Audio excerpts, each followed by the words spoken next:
Hey everyone, Zothran here, and welcome to another WoW Legion Warrior rotation tutorial video. So today I'm actually going to be covering the Fury rotation and the Fury talent build that I personally use in WoW Legion 7.03, I think it is right now.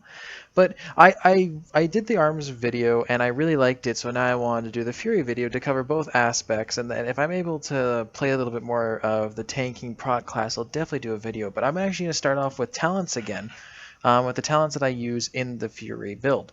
So the first thing I use, so these are the talents here that I've been using for Fury, and Fury is a really good spec for a warrior because you attack so quickly, and it's just a really fun class to use. It's a lot more fast paced compared to Arms, but what I found is it's not doing as much damage as Arms could be right now.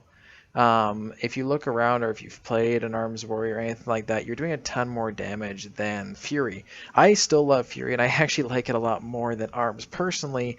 But with Arms doing more damage, I'm kind of favoring that one. But definitely, if they start balancing out a little more, I'll definitely go back to Fury. But here are the talents that I've been working with. So I'll just go from the top all the way to the bottom again.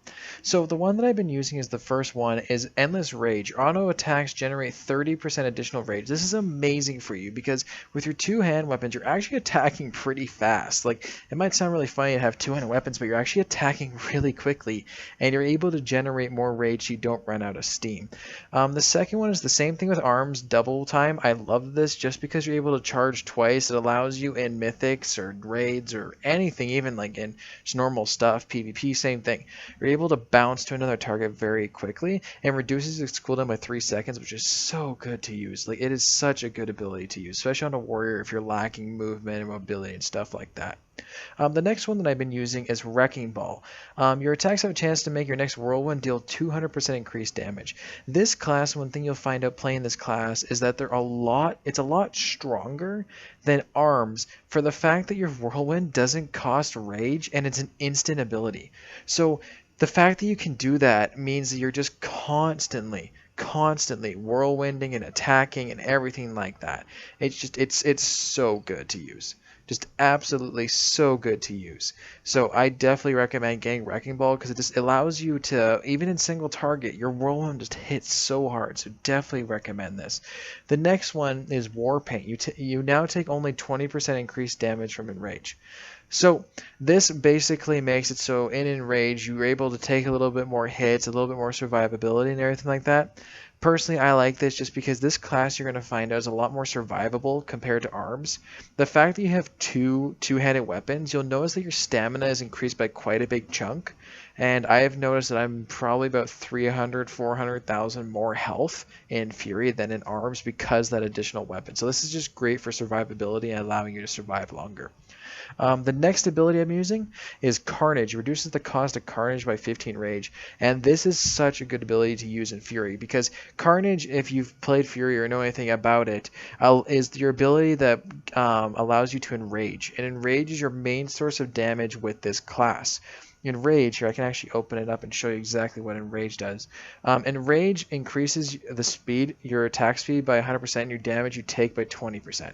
So I think it's usually 30% without the talent. I don't remember exactly the percentage because I've always been using Warpaint, but it's definitely a buff to it. So having this allows you to keep your Enrage going, which is such a help. In a Raging Blow no longer requires Enrage and deals 100% of 50 increased damage, but has a cooldown. So this is your Raging Blow here, and it is such a good ability to use because you're able to hit really hard, and even with the cooldown, it's not bad because it generates a little bit of additional rage for you, and you hit really hard. And one thing you're going to notice is you have so many abilities with a Fury Warrior, you're never going to run out of actual rage. So you have you don't need to worry about this little cooldown that's on it. It's actually kind of nice because you're able to focus on other abilities and rotate back and forth. And then the final one I've been using is Dragon Roar. So it's a little different from when it was in Draenor. It deals a small amount of damage to people within 8 yards and increases all damage you deal by 20% for 6 seconds. It also ignores all armor and always critical strikes. So this is awesome to use, especially in AoE situations. You want to pop this for all your AoEs because you're going to be doing so much damage to everyone around you. It kind of shows the outweighing factor of how good Fury is with AoE and single target compared to arms, but arms just hits a lot harder. They may be a lot slower, but they hit so much harder. And it's more, they're really good at doing single target DPS, and they're pretty good at AoE. If you know what you're doing, you can do some pretty good AoE, but this class, Fury, specializes in AoE, personally, from what I think. So, and then for the rotation, for single target rotation, it's going to start out the same way as you would with an arms warrior or any type of warrior. You're basically going to charge in using your charge ability.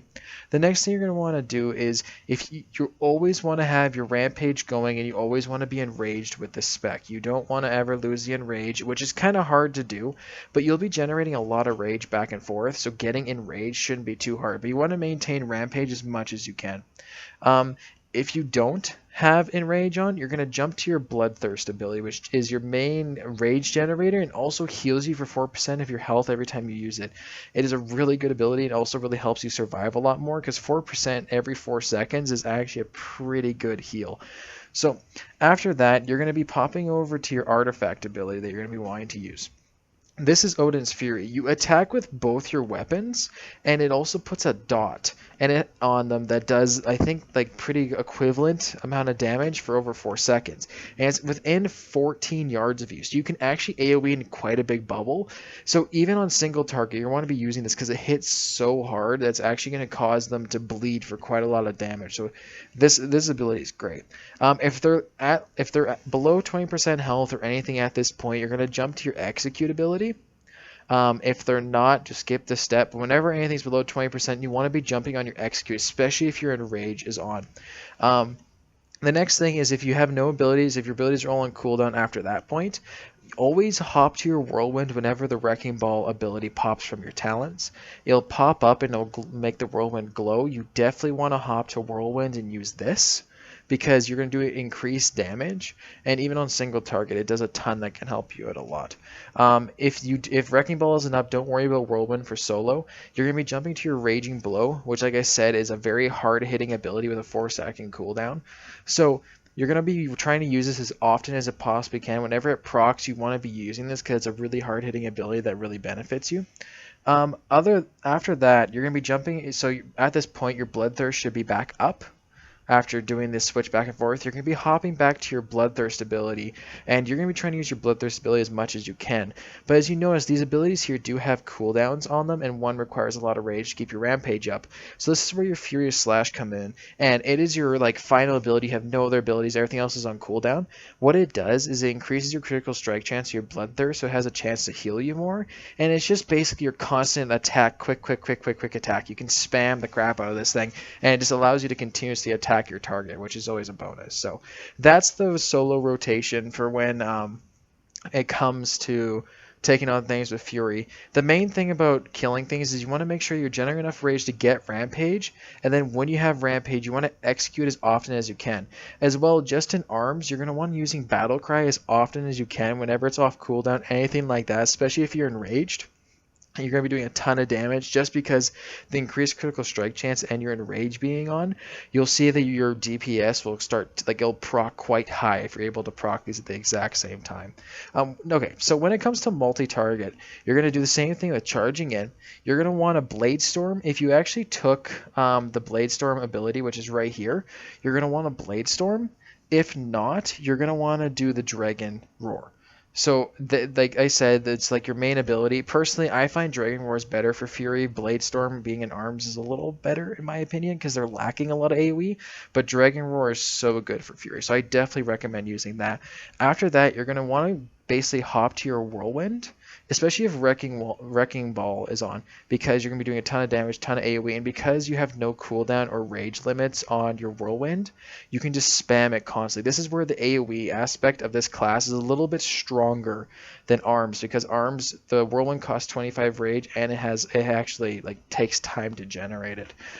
You also want to be maintaining your Rampage on a single target to get your Enrage. Once you Enrage using your Whirlwind and your Odin's Fury and stuff like that, you just want to make sure that as you're using your Whirlwind and you get your rage up, you want to be using Rampage as quickly as you can to enrage yourself so you're able to do more AoE damage.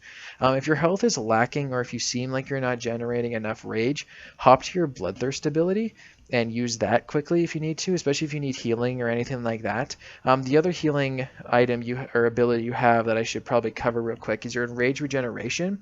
Reduces damage taken by 30% and Bloodthirst restores an additional 20% health, so you'll be regenerating 24% health every time you use Bloodthirst, which in the 8-second time you can use it about twice.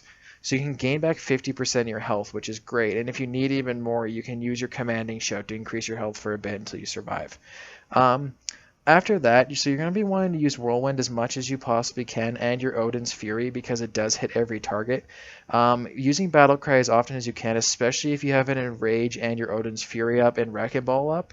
But always start with charging and using your Dragon Roar to increase damage. And then from there, use the cycle of using your Odin's Fury, your Whirlwind, make sure your Rampage and Enrage is going on, and Battle Crying as often as you possibly can. Other than that, guys, that's pretty much the basics of Fury. It is a very easy rotation, a very AoE based rotation. But as you guys can you see as you're playing it more and more, you'll see that it's actually a lot of fun to use it because you do a lot of damage and it's a lot faster than ARMS. It's a very fast attacking class. You never sit there waiting for a hit. You're constantly just hitting. You always have an ability to use. So I hope you guys like this video. If you have any classes, any comments, any questions, anything at all you guys want me to cover in the next videos, feel free to put in the comments. I'll get back to you guys as soon as I can. I hope you guys enjoyed this video, and I'll see you next time. Bye-bye.